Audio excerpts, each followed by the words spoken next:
Unlock the power of your mind. This is Provocative Enlightenment with Alvin Taylor.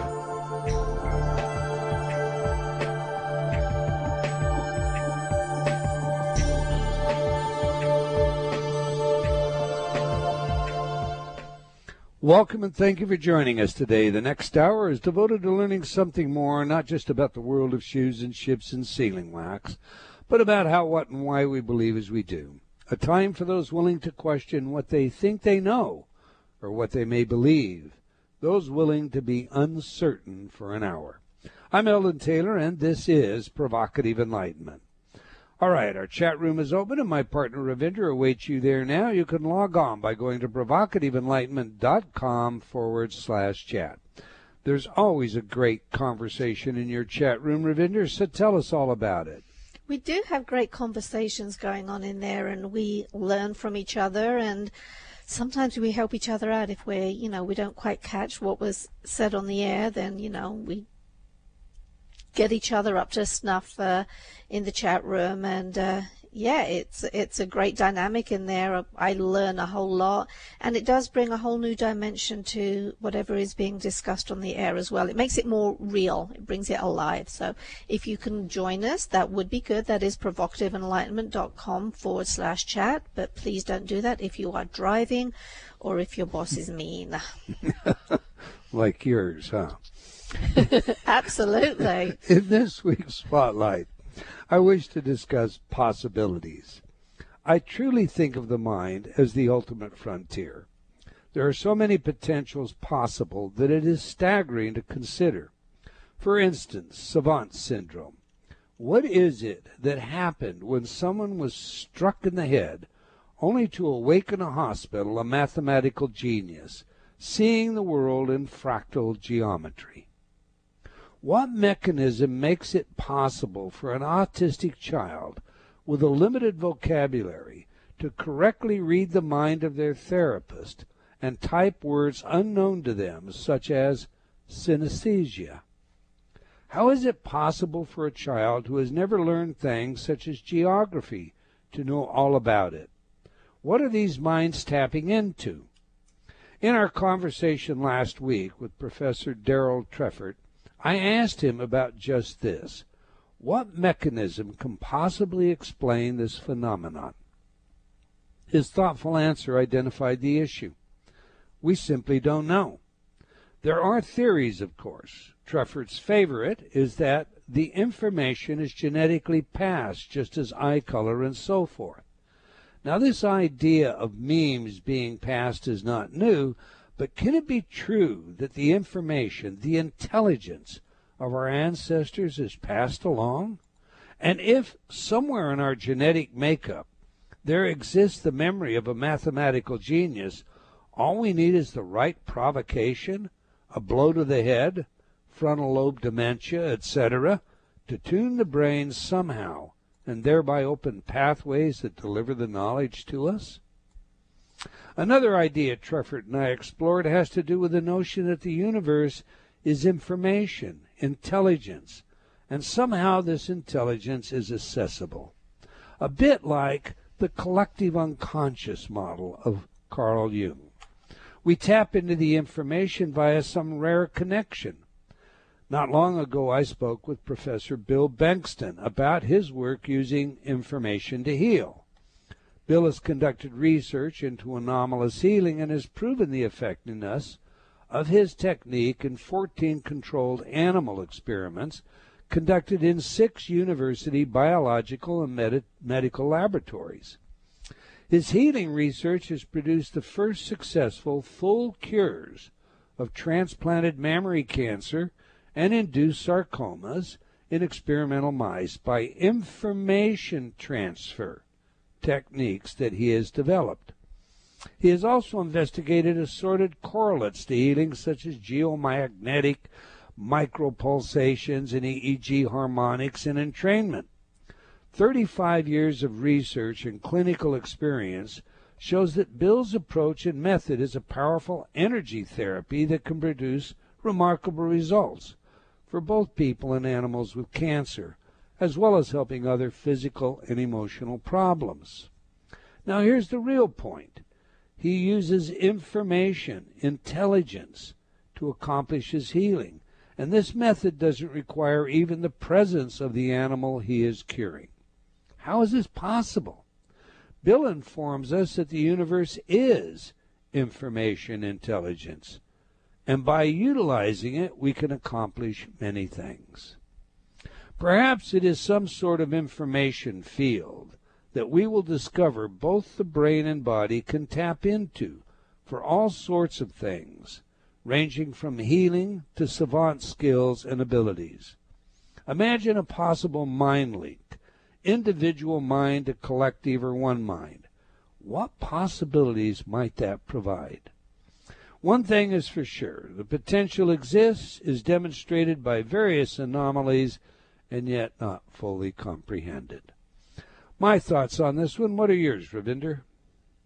Oh, that's a big one. I think, I would hope that one day that question becomes the same as, the idea of the caveman with a flashlight. Something that looks absolutely impossible to the caveman is now something that we take for granted. The fact is, there are lots of these stories, and they always fascinate me. The person who has an accident and then they come out of their coma speaking a whole different language. The idea that Professor Treffert had that it could be passed on genes and memes, and there is someone in your ancestry who has this ability. Well, that speaks to the ability to do something, but that doesn't necessarily speak to some of the abilities that we see. So the ability to learn music is one thing, but to be able to just get up and play it, well, that's a whole different angle to the issue. I find it fascinating. I think for me the real question is this, the so-called tabula rasa. If we come in and our minds are not blank slates, so to speak, okay, and we have all this information, it's already contained in the brain, that's an entirely different way of seeing the human being, the brain, our evolution, etc. In the alternative, if what we're doing is tapping into some conscious field out there, well, then that also is an entirely new, and in either way, it is a very exciting possibility. It is indeed. It is fascinating just thinking about it all, and yeah, it's mind-blowing. Okay, every week I read some of your letters as our way of involving you while paying respect to the very important role you play in making this show successful. Our last show featured Professor Darrell Treffert, and we discussed his work and book, Islands of Genius, The Bountiful Mind. Jeremy wrote, I learned so much about Savant Syndrome during your show with Professor Treffert. I had never heard of many of the forms of Savant Syndrome that it takes. What a great guest. Alan wrote, this guest just blew me away. Bring him back, please. Beth wrote, genetic information in the savant, so a distant relation had an ability in a particular area, and this is passed down and then somehow turned on. How interesting, to say the least, to say the least. Moving on, Elle wrote, I've been using your self-sabotage Intertalk CDs. They're making a positive difference. I am grateful to you for all your hard work. I am obviously interested in all things brain now. And Richard wrote, I was being led by the universe and listened. You usually do when you are on the bottom looking up and wanting out. I learned and got good at meditation first and then moved on to other things. Now I have a regimen that I use, which includes your Intertalk CD programs. Well, good for you, Richard. All right, that's all the time we're going to take for letters today, but I invite you to opine by emailing me at Eldon, that's E-L-D-O-N, at eldontaylor.com, or by joining me on Facebook. We sincerely appreciate your comments and feedback. Now to this week's show, Darwin's Unfinished Symphony, How Culture Made the Human Mind, with our guest, Professor Kevin Laland. Think about that title for a moment. How many of you considered the idea that culture makes the human mind? Think about the spotlight today. What does it mean to say that culture makes the human mind, and in what kinds of way does it do that? Can culture actually drive, say, genetic evolution? If not, what then is meant when we say culture is making the mind? Well, our guest today will flesh this all out for us, but first, let me tell you a little about him. Kevin Laland is professor of behavioral and evolutionary biology at the University of St. Andrews, where he is a member of the Center for Biological Diversity, the Center for Social Learning and Cognitive Evolution, the Institution for Behavioural and Neurosciences, and the Scottish Primate Research Group. He has published over 200 scientific articles and 11 books on a wide range of topics related to animal behavior and evolution, particularly social learning, cultural evolution, and niche construction. He is an elected fellow of the Royal Society of Edinburgh, I guess is how you say that, isn't it? Edinburgh. Yeah. A fellow of the Society of Biology and the recipient of both an ERC Advanced Grant and a Royal Society Wolfson Research Merit Award. So on that, let's get him in here. Welcome to Provocative Enlightenment, Professor Kevin Laland. Well, thank you very much, Eldon. It's a pleasure to be on your show. Well, thank you, sir. I've been looking forward to this. I really enjoyed your book. You have some tremendously challenging ideas, and I love the way you think. But we like to know three things on the show, Professor. Who's the messenger? What is the message? And, of course, then how would we use it? So to that end, let's begin by learning more about you. What inspired you to study social learning and cultural evolution? Well, I suppose a very formative experience in the early part of my career was reading Darwin's Origin of Species, his classic book on evolution, where he lays out his theory of evolution through natural selection. And there's a very famous passage, which is actually the very last paragraph of the book, where Darwin talks about an entangled bank, which you can see from his window, replete with flowers and bushes and bees and birds, all beautifully entwined and, of course, all explained through the power of natural selection. And having read this passage and been suitably inspired, I looked out of my window. Unfortunately, I was a student in London at the time, right in the center of town, and I looked out on skyscrapers and streets and taxis, and I remember the workmen in the road using pneumatic drills, lots of pollution and noise, and I thought, and for a fraction of a second, I was bitterly disappointed. But then I had this insight, which has stayed with me and inspired me throughout my career, which is, no, all of that requires an evolutionary explanation too. And, it struck me that the kind of explanations that were on offer were not really satisfactory ones to a biologist. It wasn't good enough to simply say, well, workmen made that skyscraper. We needed to know how it was possible for human beings to do an incredible thing like that. Because when you think about it, we can build all kinds of incredible structures of such diverse natures, and yet there's no other animal that can build anything other than, what it's been selected to do. Like birds can build nests and bowers, termites can construct mounds, but nothing else. So these kind of things really had an impact on me early in my career. I wanted to try and understand how it was possible for us to have the extraordinary mind that we have, produce the extraordinary culture that we have, how we can explain the evolutionary roots of our intelligence, our creativity, our language. Evolutionary biology is a field that sort of thrives on continuity. We like to explain the evolution of a trait in terms of the existence of another trait that's quite similar. And this was a challenge when it came to our species because, morphologically we might be pretty similar to our other apes, but when it comes to our mind, we seem quite different. We seem unique. Our culture seems to set us apart. So that, of course, led me to want to understand the evolutionary roots of our cultural capability. When Darwin, published The Origin of the Species, it triggered the most controversial debate over his account on higher faculties of human nature, reason, aesthetic, taste, culture, etc. How have your peers responded to you taking that on directly? Well, in general, very well. People are very interested in the evolution of the human mind. And I'm far from the only evolutionary biologist who studies this topic. There's been a long history of investigation of the origins of the mind, the origins of intelligence, creativity, language. So I'm just the next guy in the sort of the conveyor belt of evolutionary biologists who've been fascinated by these issues and drawn to investigate them.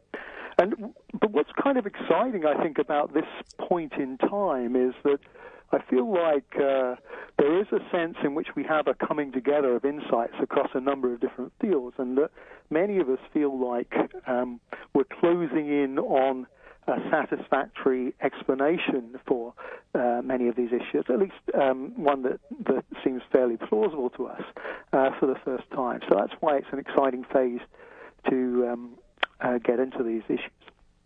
Now, I've talked to several evolutionary psychologists, a couple evolutionary biologists, and they inform me, and this is, of course, in America, that they get a fair amount of, I don't want to call it hate mail, but there are religious groups who are distressed by this entire direction because it discounts, of course, the idea that, man was created by a quintessential being of some kind.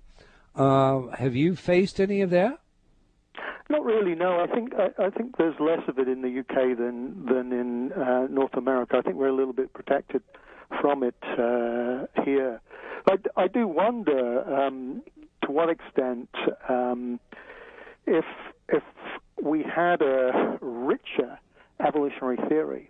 And of course, all evolutionary biology is a science, and all sciences are incomplete. We're constantly building up a richer understanding of the natural phenomenon that we investigate. And so there's every reason to think that in 100 years we'll have a better understanding of how evolutionary biology works. And I can't help but feel that if we had a richer understanding of evolutionary biology, then we might be able to convince more people that evolutionary explanations are really compelling when it comes to understanding the existence of human beings, which are really quite extraordinary creatures. I mean, it's hard to get across, I think, the extraordinary nature of our species, the way it's kind of out of kilter with the rest of nature, and I can kind of sympathize with people who think there's something different about our species that requires a different kind of explanation. I mean, just think about our numbers.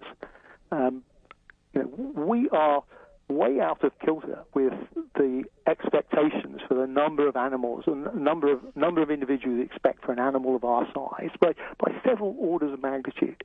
I mean, think about our range too. We managed to forge a living and indeed thrive in virtually every region of the planet, including some incredibly inhospitable regions like the Arctic or the deserts. So, given that we're doing that, we're putting men on the moon, we're building these urban metropolises. I think people have got good reason for thinking, hang on, can those standard kinds of evolutionary explanations really make sense of this stuff?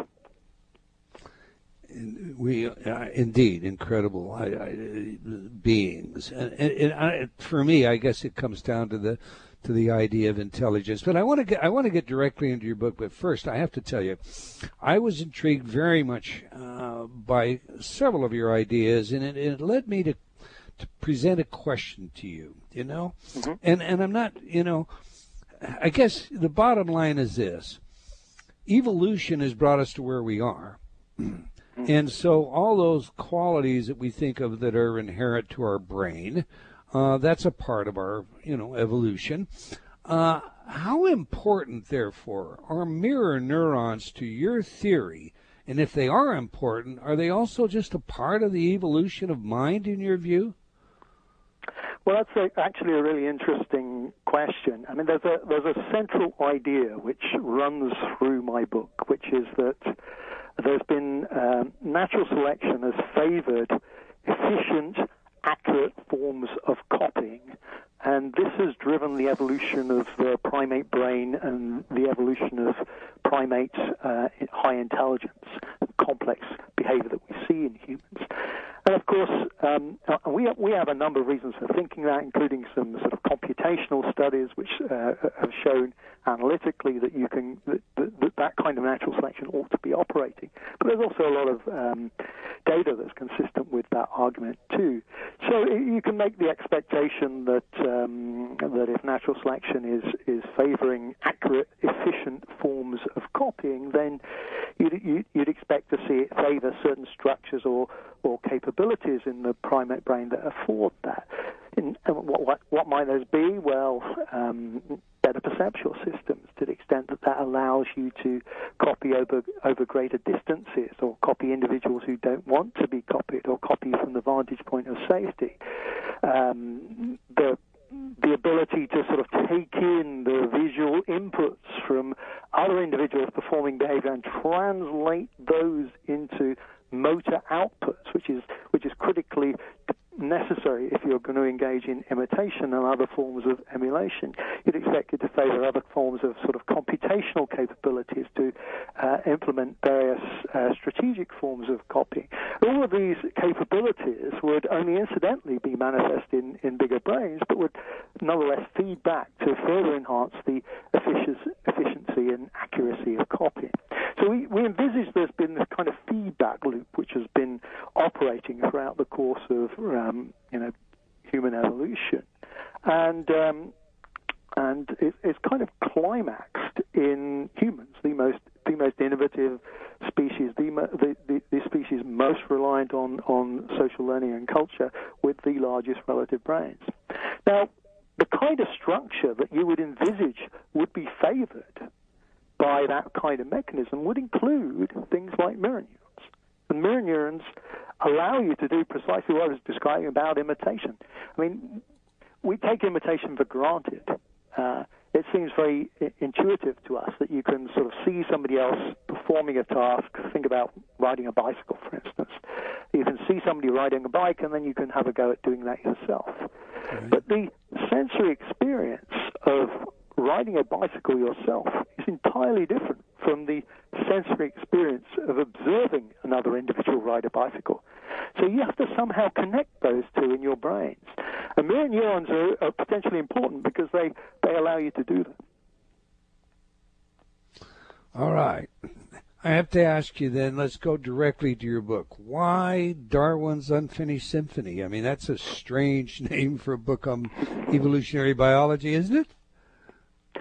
I suppose so. The point is that I'm trying to understand the evolutionary origins of the human mind and its expression in our intelligence, our creativity, our language, our culture. And Darwin began the investigation of those topics some 150 years ago, but he himself confessed that his understanding of those issues was incomplete and fragmentary.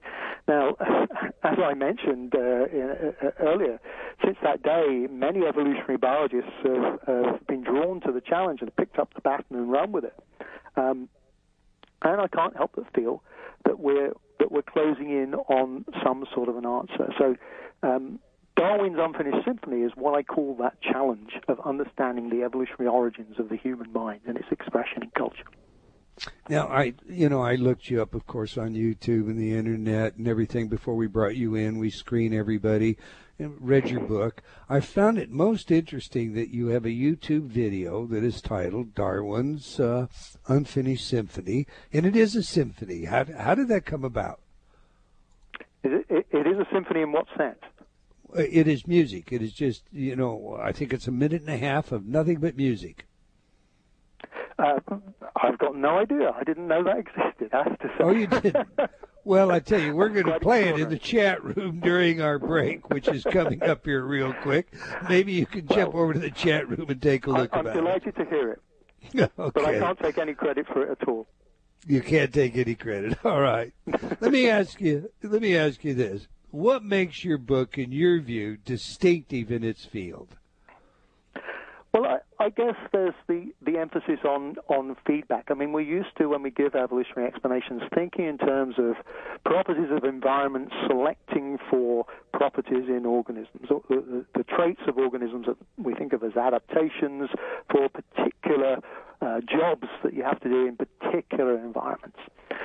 And that's a sort of one-way causal arrow. And the emphasis that I have in my book is on a feedback process. I've already hinted at that in talking about selection for social learning proficiencies driving the evolution of brain and driving the evolution of intelligence. But the feedback loop is going on all the time, and once you have highly accurate forms of copying, this in turn generates the conditions which favor greater amounts of culture, longer-lasting culture, a culture that can ratchet up in complexity, what we call cumulative culture. And once you have cumulative culture, you create the conditions in which it's advantageous to teach other individuals. Once you have teaching, then you create the conditions in which it's advantageous to deploy language. Language had probably originally evolved as a means to facilitate and increase the efficiency of teaching. So you can see there's this constant feedback. We do things, or rather our ancestors did things to their environment, through their behavior, through their culture. That modifies how natural selection acts back on them. And then there's another iteration where they change the way in which they modify their environment. This feeds back to influence the evolution of their brains again. All right, well, we have a hard break. When we get back, I want to pursue that just a little bit, that pre-language area. Sure. Julian Jaynes wrote a book years ago at Princeton, Origins of Consciousness, Breakdown of the Bicameral Mind, theorizing that for all intent and purposes we used to communicate telepathically. Our guest last week had some evidence of that. So when we come back, I'm going to ask you about that. We're speaking with Professor Kevin Laland about his life, work, and book, and it's a great read, Darwin's Unfinished Symphony. You can learn more about our guest and his work by visiting his website at darwinsunfinishedSymphony.com. Now, if you're not in a chat room, get over there, and you'll get a chance to hear Darwin's Unfinished Symphony. We'll be right back. You're listening to Provocative Enlightenment with Eldon Taylor. Change has never been easier. Whether you wish to lose weight, stop smoking, build better relationships, become creative, enjoy ultra-prosperity, or simply relax and promote self-healing, InnerTalk has been repeatedly demonstrated effective in the most rigorous of scientific studies. Our customers love InnerTalk. Sean wrote, "I have struggled with bulimia for over 30 years and have never been able to lose weight without restoring to it until I used InnerTalk." Vicky wrote, "My hubby has been using the Stop Snoring CD and already his dangerous and raucous snoring levels have stopped." Celeste wrote, "I recently graduated from Taft Law School with honors. I'm writing to tell you how much your InnerTalk CD, Excel in Exams, has helped me. With over 300 titles to choose from, there is something for everyone. Check it out today by going to innertalk.com.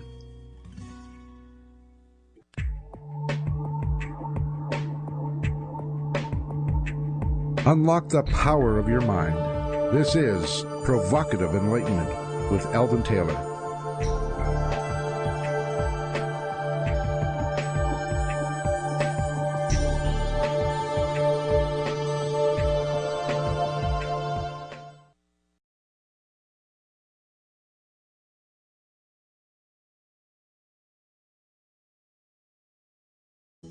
And welcome back. If you just joined us, we're chatting with Professor Kevin Laland about his work and book, Darwin's Unfinished Symphony. You can learn more about our guest and his book by visiting his website at darwinsunfinishedSymphony.com.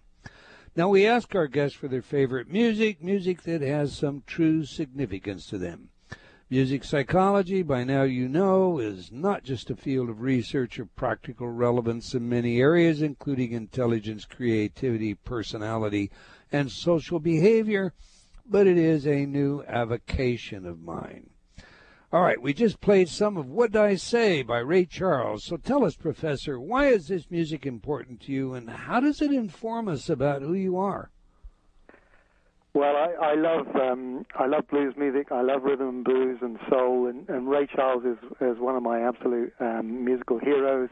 There's such wonderful energy in that piece of music. It's so uplifting. It just makes me smile. I particularly love the kind of the call and response sections towards the end of it, where Ray goes yeah, and the backing singers go yeah in response, and it's one that has take on a sort of personal significance to me because my kids used to love this piece of music too, and being young kids, they loved to be chased around, and we used to chase around. They always insisted that we were chased around to Ray Charles, and in particular this piece of music, and then we'd stop when we got to the call and response bit and just scream the yeah at each other, which was wonderful fun. So it has great memories for me. How great that is. It's like the Boogie Woogie Blues, and I'm with you. I hated to fade that music out, but I wanted to get you back on the air. And but it's a great piece. I'm really grateful of you for playing it, because that's one of my true favorites. That's wonderful. All right, sir. Origin of consciousness, I mentioned to you before the break. Jaynes, and when I spoke to Professor Jaynes years ago now, he indicated to me that he was quite certain that there was a period in our evolution, pre-language, where we communicated by thought. Without a language, that would leave us communicating by picture or some sort of thing like that. In your own work, what are your thoughts on the pre-language era of our evolution? Well, I mean, firstly, consciousness and communication by telepathy are not domains that I really feel I have anything to contribute on. I mean, in this respect, I'm going to disappoint you, I'm afraid. It seems to me that as an evolutionary biologist, particularly one that takes a comparative perspective and studies other animals, it's really hard to say anything concrete about consciousness because we don't have a way of measuring it in animals. So until such a time as someone comes up with a consciousometer which we can apply to other species, then it really is a domain that's sort of outside my area of science. And when it comes to precursors of language, that's in a way more interesting question to me. But I find this notion of communicating telepathically slightly mysterious. I mean, we do know that all other animals have means of communicating. They'll have alarm calls and courtship and mating communication signals and dominance displays and so on and so forth. But actually, in my book, I try to be quite honest about how the field has gone. I refer to a number of kind of conceptual wrong turns that I think we as a scientific community have made in our investigations. And I think one such wrong turn, if you like, was thinking that the evolutionary roots of language was in the communication of other animals. And of course, that's a very natural way to think. But I don't see the origins of language that way at all. I see the origins of language actually coming through social learning and teaching. So to get there, we have to sort of take a little diversion. If you want to understand the roots of human culture is based on inventing novel solutions to challenges, things like innovation, and propagating those novel solutions through learning, what we call social learning. So if we want to investigate that in animals, that's something we can look at. We can look for examples of innovation and social learning in other animals, and there are many such examples. So some of these I think are really quite charming. So Japanese crows, for instance, some Japanese crows have invented this habit of using cars as nutcrackers. So what they do is they take these nuts, which are too tough for them to break in their bills, and they put them on the roads. The cars run them over, and then they go and retrieve the nuts. It's a very clever way for them to get access to a food that they wouldn't otherwise do. That's an innovation. Another nice example, it concerns one of Jane Goodall's chimpanzees called Mike, who invented this dominance display, which involved banging together two empty kerosene cans, which made this very loud noise and allowed him to intimidate his rivals, and he shot up the dominance display and became alpha male in sort of record time. So animals have these innovations, and in a subset of cases we can see these novel behaviors spreading through the population through social learning. Most of them, of course, are foraging behaviors. They invent new ways of accessing foods and processing those foods, and they spread through social learning. When we count up, you can ask, well, are animals all equally good at social learning and innovation? It turns out the answer is not. When you count up how many innovations different species are producing and how much social learning they're engaging in, you see something quite interesting. You see a strong correlation with brain size. And with what? Say that again. With brain size, with the size of the animal's brains. Yes. So in both birds and in primates, big-brained animals invent more new behavior and copy each other more than do small-brained animals. And this, as I say, fits with the argument I was making earlier. It's one of the sources of evidence for the argument I was making earlier, that there's been selection for accurate, efficient forms of copying, which has driven the evolution of large brains and intelligence. And if that's going on, then you'd expect rates of social learning to co-vary with other cognitive capabilities in animals. And that indeed is what we find. We find that those primates that happen to be good at copying each other and inventing new behavior also are the ones that are very good at using tools, also happen to be the ones who have the richest diet that is often requiring them to access food through complicated procedures, often live the longest lives, often are the ones that are best performers in laboratory tests of learning and cognition. In other words, they're intelligent.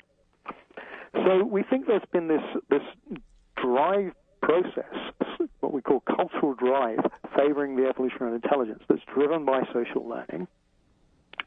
And one of the things we expect that drive to favor is teaching, because if you've got a whole bunch of different foraging techniques and hunting game and catching fish and all kinds of different socially transmitted behaviors, then there reaches a point where it's adaptive to communicate those skills to your close relatives. But in fact, when you explore the circumstances under which it pays to teach an animal in evolutionary terms, this is quite a difficult set of conditions to satisfy, which is why we find teaching is quite rare in nature. I mean, historically it's been thought that animals didn't teach each other at all. Humans, of course, teach each other lots of stuff, but animals, they copy each other's behavior, but the transmitter of the information doesn't usually go out of his way to ensure that the recipient actually learns. But recently there have been a spate of reports of teaching in some animals, but perhaps not the ones you might expect.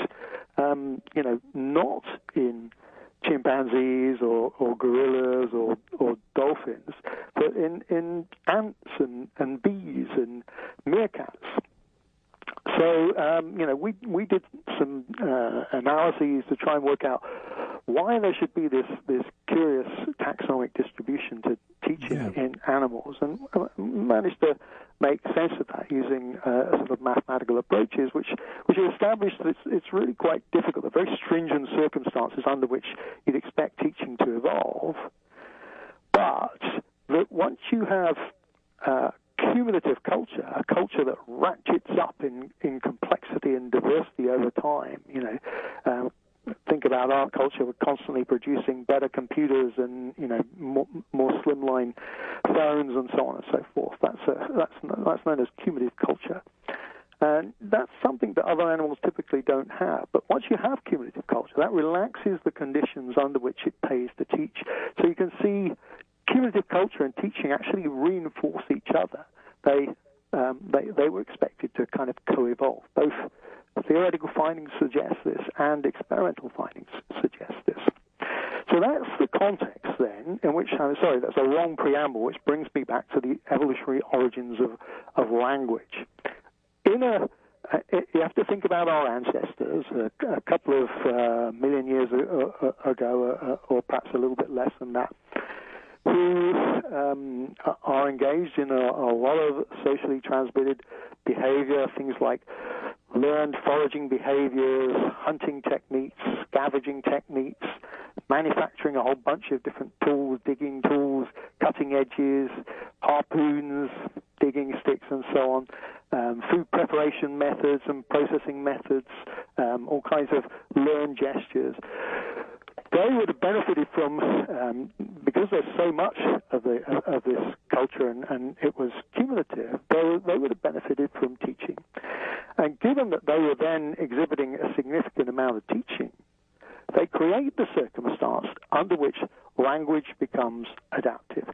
Language originally evolved, I suppose, because it makes teaching more efficient. It's a more accurate way of teaching. You can transmit information with far greater precision with simple signs such as, pay attention, dig here, like this, faster, this way, not that way. Simple signs can get across information much more accurately than any other means.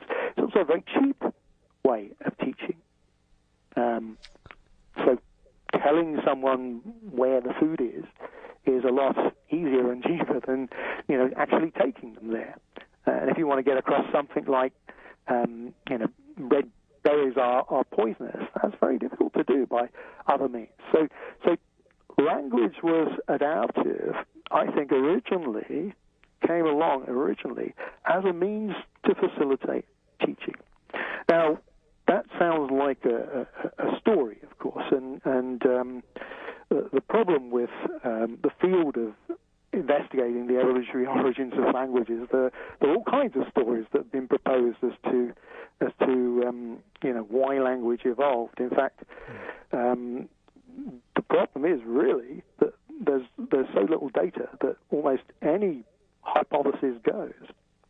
So what we've tried to do in addressing this concern is come up with a number of different criteria that a satisfactory theory of language would meet. A satisfactory theory for the original function of language. And, there are a number of criteria that I outline in my book. One, for instance, is that it should explain the uniqueness of language. So we have to not only understand why language evolved amongst our ancestors, but why it didn't evolve in any other animals. So let's say you have the hypothesis that language evolved in the context of mate choice because it allowed males to kind of woo their partners, and males who were particularly good at charming the females had a selective advantage. That sounds like a plausible story.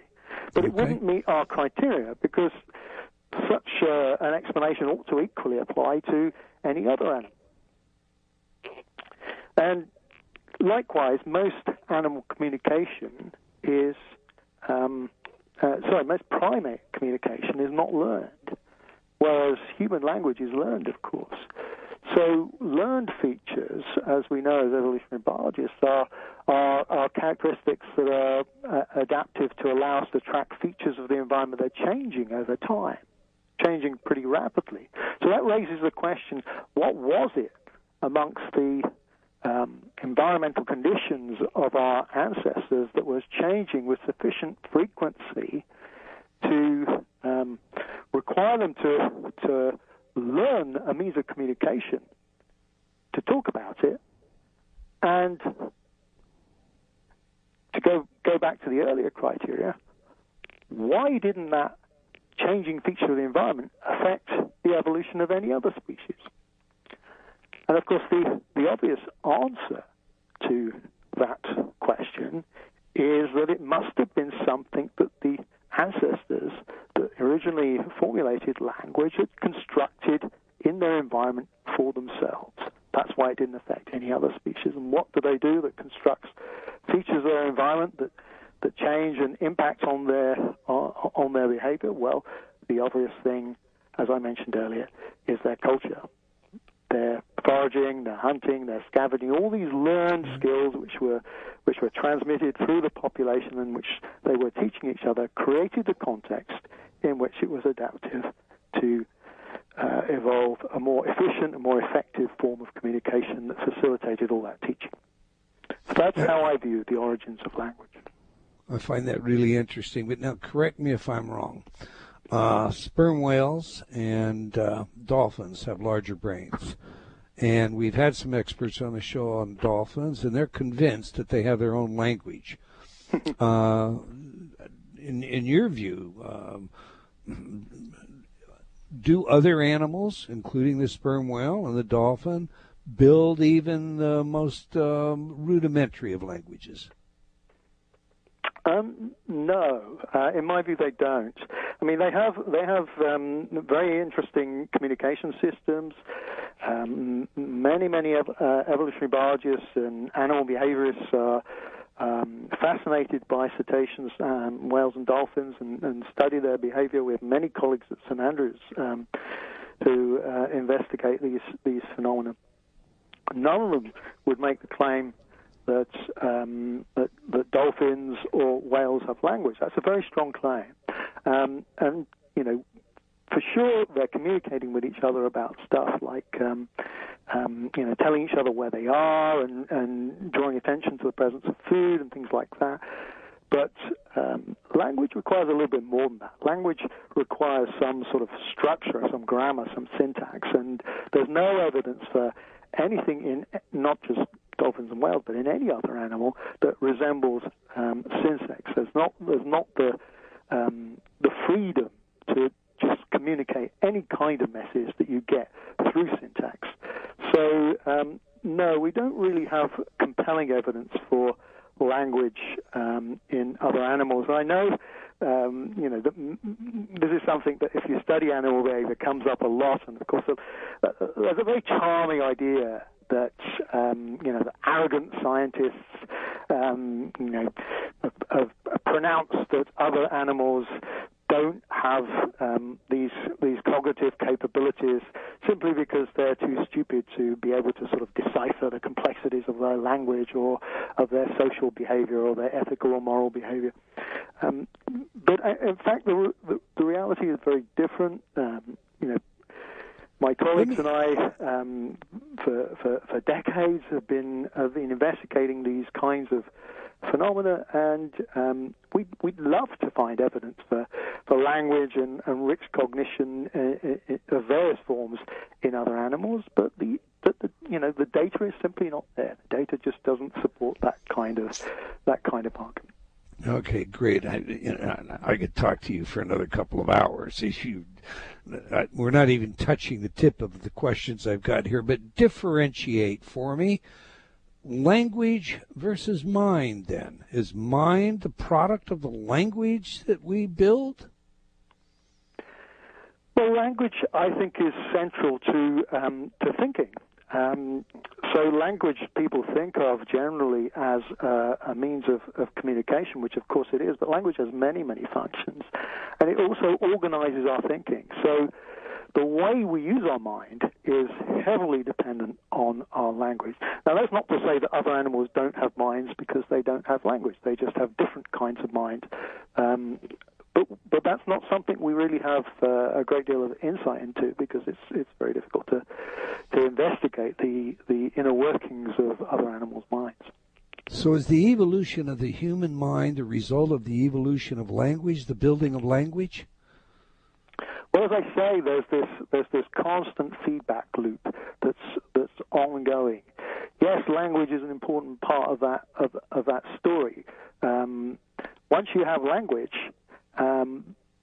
which itself is an adaptive response to the evolution of teaching, which itself is an adaptive response to the emergence of culture, then you create the conditions in which you can get large-scale cooperation going on. I'm sorry, you Professor. Build a complex society. So there's these constant feedback loops which are going on. So it's not as if you can sort of. I don't want to cut you off, Professor, but leads to the other. I'm afraid we're out of time, and maybe you'll come back to the show another time. The book is Darwin's Unfinished Symphony. Professor Kevin Laland. It is a great read. You can tell that this man is a wealth of knowledge, and we didn't touch the tip of the iceberg. Professor, thank you very much for coming to the show and for your willingness to share your work with us. We've come to the end of another episode of Provocative Enlightenment. I want to thank all of you for joining us today. I hope you enjoyed our show, and will join us again next week, same time and same place. And do tell your friends. Let's have them join us as well. Okay, until next time, wherever you are in the world, remember, believing in yourself always matters.